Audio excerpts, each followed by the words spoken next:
todas las constituciones que ha tenido el Ecuador desde su nacimiento como república, considera que ha tenido la mayor repercusión positiva en la República Ecuatoriana? Bueno, veo que cada constitución ha sido creada de acuerdo a la realidad histórica, política y social en la época que se ha creado. Pero la de 1998 fue una buena constitución.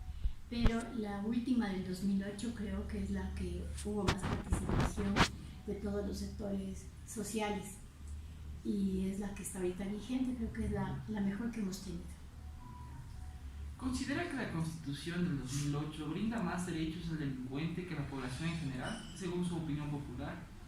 Lo que sucede es que, como bien le manifesté hace un momento, cuando estábamos en entrevista, que todo obedece es al cumplimiento de instrumentos y convenios internacionales, en donde se otorga derecho a los sectores vulnerables, en este caso.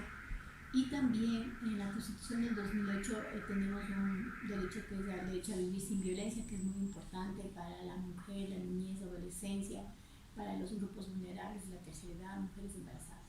Pero también se toma en cuenta que hay derechos para las personas, en este caso, personas que se encuentran privadas de la libertad y también ellos son seres humanos.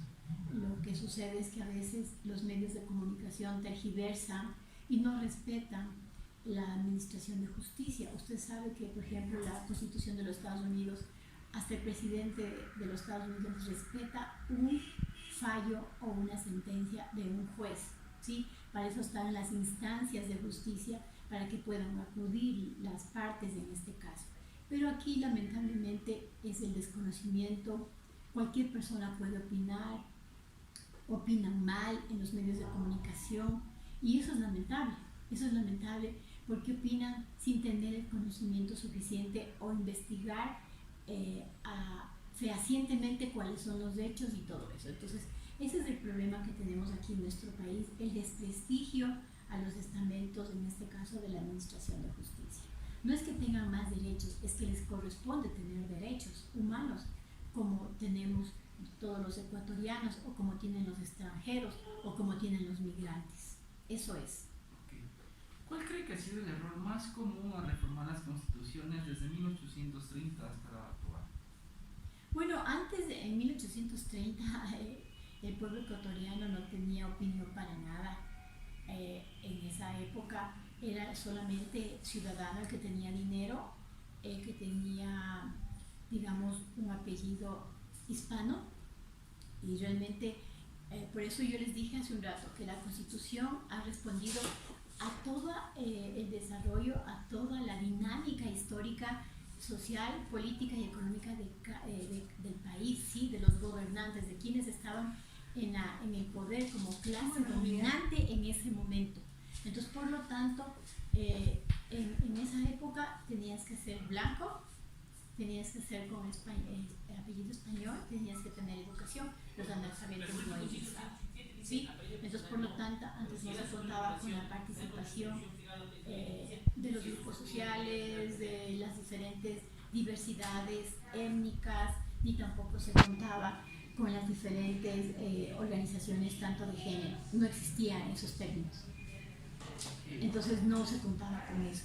Y todavía falta mucho que hacer, porque a pesar de que la Constitución del 2008 fue aprobada con ciertos criterios y propuestas de agendas políticas, propuestas por mujeres, niños, adolescentes y también de diferentes grupos diversos, ¿no? Como los GTB y otros grupos religiosos. Sin embargo, de ello, el momento de aplicar, el momento de respetar los derechos, falta mucho en nuestro país. Y creo que uno de los principales es con respecto a cómo hacer responder, a cómo perseguir, a quiénes se debería perseguir, a las personas que roban al Estado, a la corrupción, ¿sí? Hemos visto, y yo he conocido muy de cerca lo que es Singapur, y allá la persona claro, allá hay la pena de muerte, en nuestro país no hay la pena de muerte, pero allá está considerada la pena de muerte para aquellos que roban al Estado, y eso es verídico y real. Por eso es que en ese país el desarrollo de este país es muy alto, es uno de los mejores, de los países más avanzados, en donde se respeta el dinero del Estado, que es el dinero de todos los ciudadanos y ciudadanas. Okay. ¿Cree que existen derechos que aún faltan por reconocer en la Constitución actual? Sí, todavía faltan algunos derechos. Creo que uno de ellos es lo que tenemos que innovarnos en cuanto se refiere, claro, está dentro, ¿no? Que es en este caso la privacidad, ¿sí? La privacidad en cuanto se refiere ahora a través de los medios electrónicos, ¿sí? Tenemos que también tratar sobre lo que es la inseminación artificial, sobre lo que está pasando en el mundo, ¿sí? Entonces tenemos que analizar bien y también esto, claro que nuestra constitución es muy innovadora, es la actual porque es una de las constituciones que consta sobre el derecho al agua, el derecho a la naturaleza, que es algo que hay que rescatar y es muy importante, porque no solamente se trata de que esté en la constitución escrito, sino que hay que aplicar, hay que hacerle que esa letra en la constitución pues sea viva, que sea digamos, concienciar en la ciudadanía, pero concienciar como una acción afirmativa, positiva para los grupos vulnerables. Muy amable, muchísimas gracias, Fernando. Ya, nada más.